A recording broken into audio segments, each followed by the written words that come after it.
Good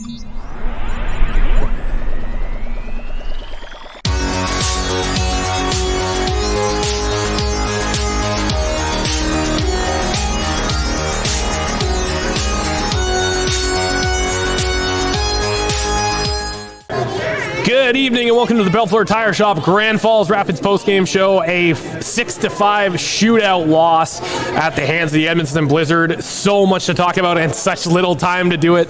But I just want to start off by saying, Rapids fans, if you're disappointed, you shouldn't be, because this was a game where they put in the effort. It was there, and it just once again came down to a one shot in the shootout. All of the others were turned aside. It was Philip Collette that got the very first goal of the shootout for the Blizzard, ended up winning them the game. But we are going to talk about that and so much more here on the Bellefleur Tire Shop Grand Falls Rapids post-game show. But first off, I want to just say this. Do you smell what the Rapids are cooking? Because I certainly do.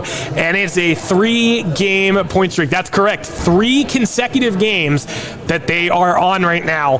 They may not have got wins, but they have points in 3 consecutive games dating back to the Yarmouth Mariners when they ended up, or sorry, not 3 consecutive games. 3 out of 4 of their last 4 games have points. So they lost in a shootout to the Yarmouth Mariners. The West End Steamers, they lost in regulation. Miramichi on Friday night, they went to a shootout. And of course, in Edmundston, or against Edmundston tonight rather, they also went to a shootout.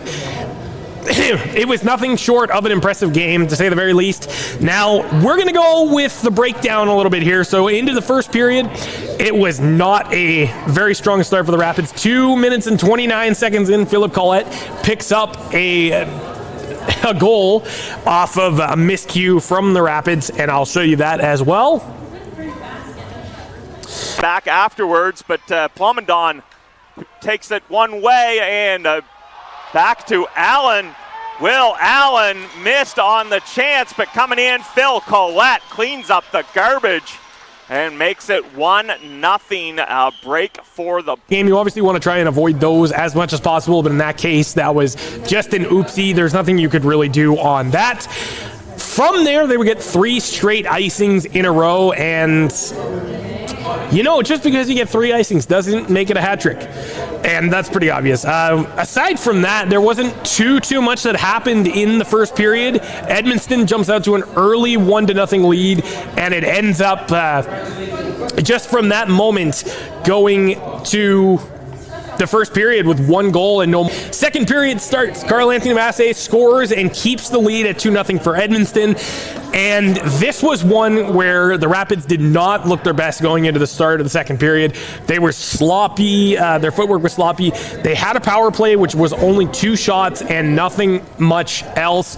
But then, just then, the Grand Falls Rapids officially get on the board. Game, Raphael Denis puts them on the board, and they're starting to wake up. Summerside Western Capitals, who are first in the South Division. Dawson Grandy with an opportunity. Big stop for Boucher. Grandy got it to his backhand. Campbell with the backhand shot. That knocked down in the crowd.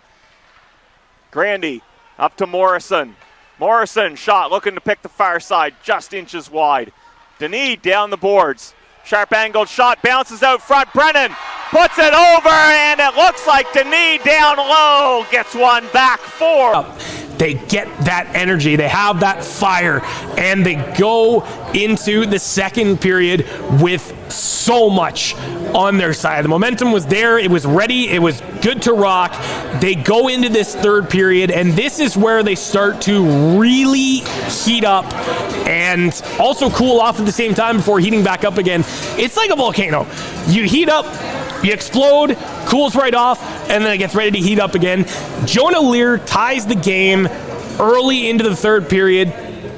The Rapids are now sitting at 2-2 before Edmundston scores 2 goals in less than a minute to get their lead back to 4-2. Now, this is one that you saw the air just deflated out of the whoopee cushion at first, and it was one that it was, well, those 2 goals in that span, those are goals you have to avoid. And they know this. But Edmundston, again, to their credit, they played a terrific game up until the third period, where they ended up basically surrendering a lead and almost losing the game. There were so many chances where they almost lost the game. But for those 2 goals, they had bad defensive discipline on those 2 specific plays. Just wasn't enough coverage where those goals happened. And at the end of the day, it's those 2 were scored. That's what happened. Later on,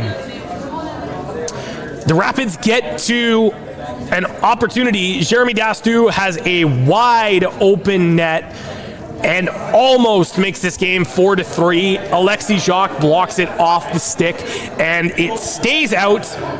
But not too long after that, Will Carroll takes advantage of a turnover and slides it on the goal line to make it 5-2 for Edmundston. So at this point, it's frustrating because you know that they can do so much more, and unfortunately, that's just, they let that other goal in. And with a team that is as dominant as Edmundston, once again, just, it seemed like at times they were walking all over the Rapids at this point.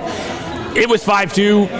They essentially had the Rapids in a stranglehold up until this point. So Will Carroll scores the 5-2 goal.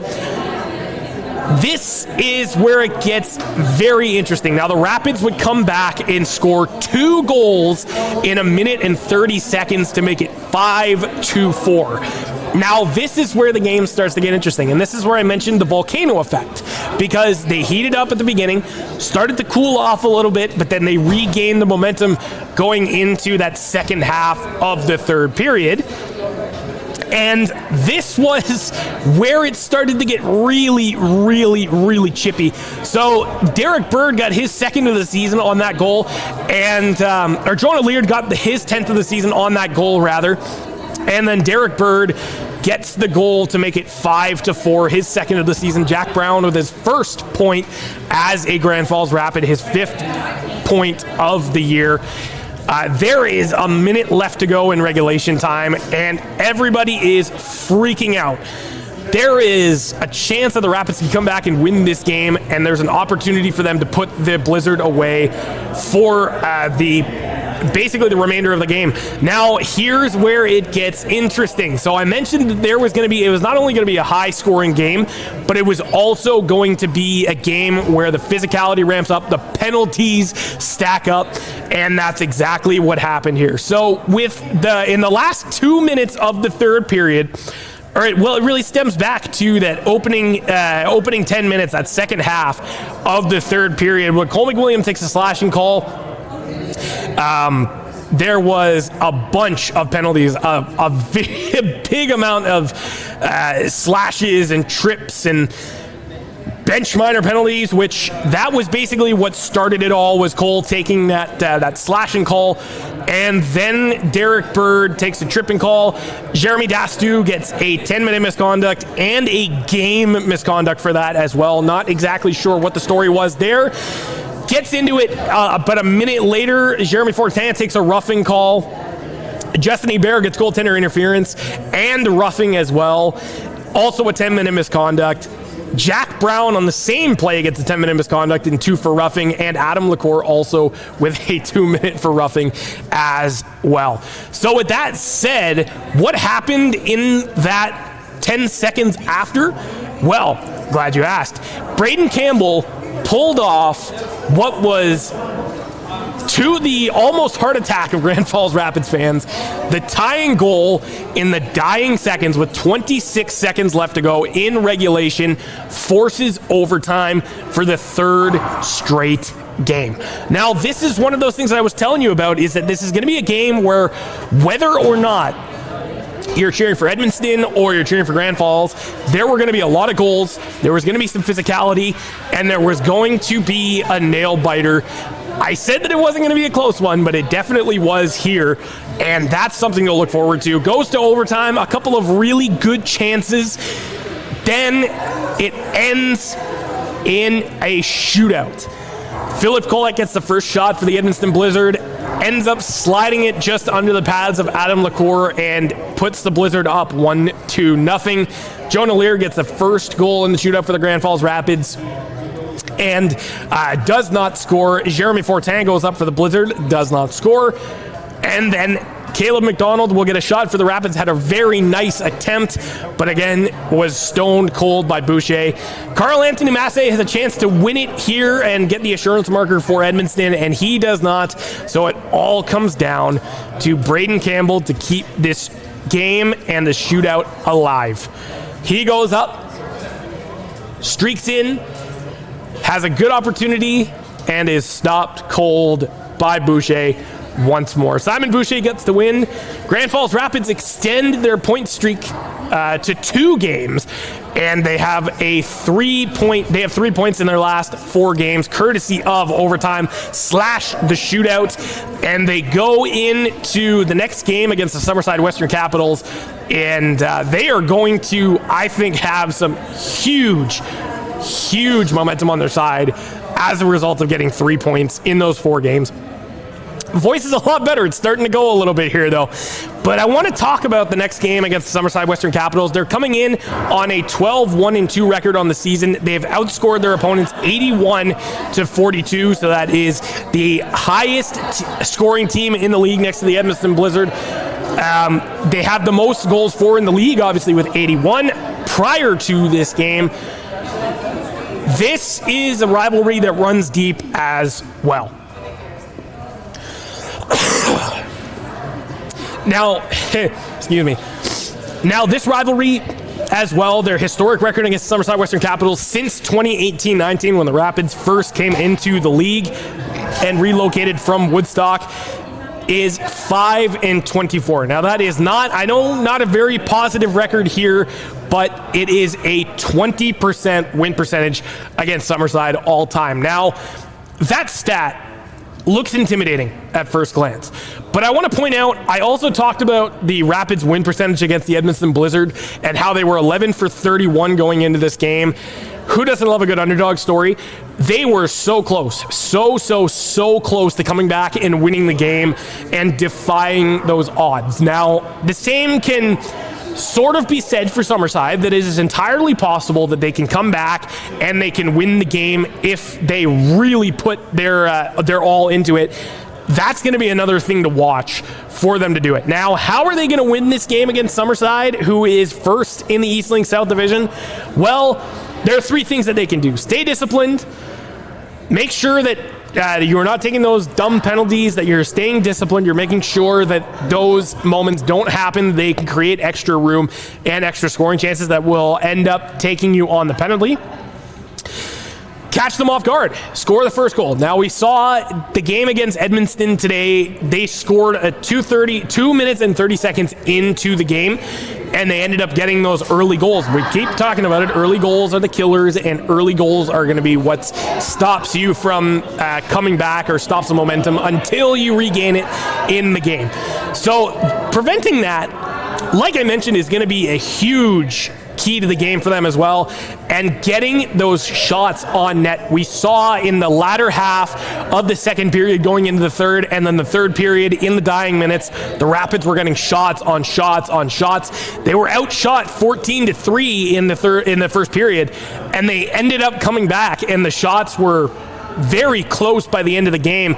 They ended up finishing up with the shots were 46-33. The Rapids ended up finishing off the game with 33 shots after being outshot 14-3 in the opening stages. So anything is possible when it comes to Summerside.